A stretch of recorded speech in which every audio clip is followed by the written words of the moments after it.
Let's look at the Hebrews 12 text again, 1-5. It says, "Therefore, since we are surrounded by such a great crowd of witnesses, let us also lay aside every weight and every sin that so clings so closely to us, and let us run with endurance the race set before us, looking to Jesus, the author and the finisher of our faith, who for the joy set before him endured the cross, despising the shame, and is seated at the right hand of God." Okay, this one is going to be way shorter than the other ones of late. I promise. She never preached a sermon. She never wrote a book. She never founded a church, but she is known as the mother of Methodism.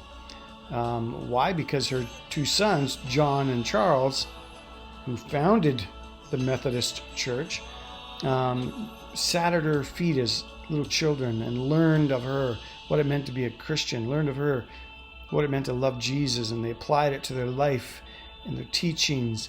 The circumstances she used, her meditations that she wrote, devotionals, commentaries, they took that from their home life and lived it out. Susanna Wesley, she's a hero or heroine because John and Charles were only two of her 19 children, and she come by that honestly because she was the 25th of 25 children. Her father, Dr. Samuel Annesley, was a dissenter of the established Church of England, and at the age of 13, Susanna, she stopped attending her father's church and she joined the official Church of England, and she and her husband Samuel were married on the 11th of November 1688. And today is November 11th.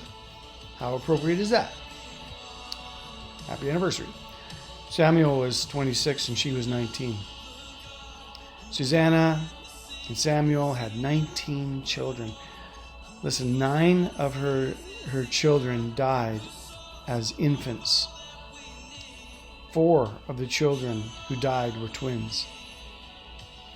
A maid accidentally smothered at one child, and at her death, only 8 of her children were still alive.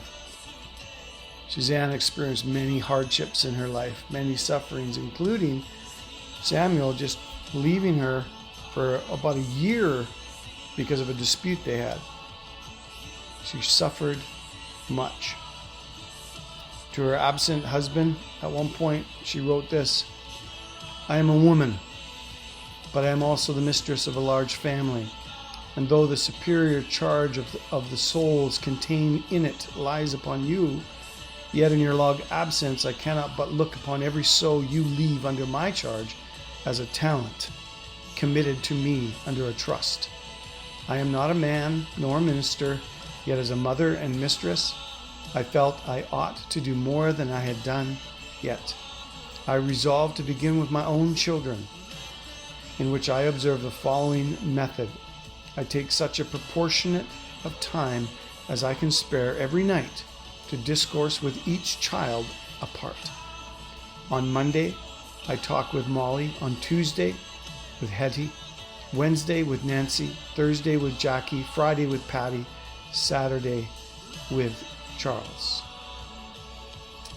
Samuel Wesley, he spent time in jail twice due to his poor financial abilities, and they were often left in the poorhouse. Lack of money was often a problem, and it was a continual struggle for Susanna. Their house burned down twice. John nearly died and had to be rescued from a second-story window. She was the primary source of her kids' education. She just loved them and worked hard herself. She wrote commentaries. She wrote meditations and devotionals to use that were fundamental in the education of her children. In addition to letters, she wrote scriptural commentaries. She wrote extended commentaries on the Apostles' Creed, the Lord's Prayer, and the Ten Commandments. many of these were lost in those fires. What a woman. My favorite story about Susanna Wesley comes from her being a mom of all these children. Despite having all these kids running around like crazy during the day, she was still committed to her own personal devotions. And so she would take time in the day. She said that for every hour of her own entertainment, she would give an hour of daily devotions in prayer and in the Word. And so at one point, in most days, she would just simply sit down on the couch, throw her apron up over her head, and have her devotions. And the children knew that you do not bother mom when she is under the apron. They knew apron up, voices down. Way to go, Mom. Obviously, her efforts in teaching her children bore great eternal fruit, and still to this day bearing fruit from revivals. The Methodist Church was born. Charles Wesley wrote many amazing hymns that we still sing today, such as Hark the Herald Angels Sing and Christ the Lord is Risen Today. Hallelujah.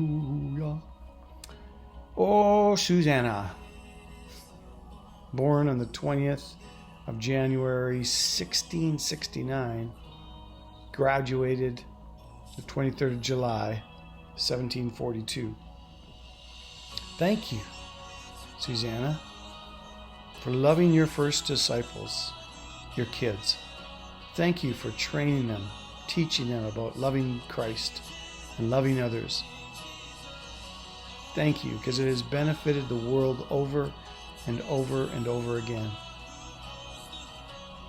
You know what? May we be the kind of people that live a legacy. Live a legacy and leave a legacy that impart to others the love of Christ.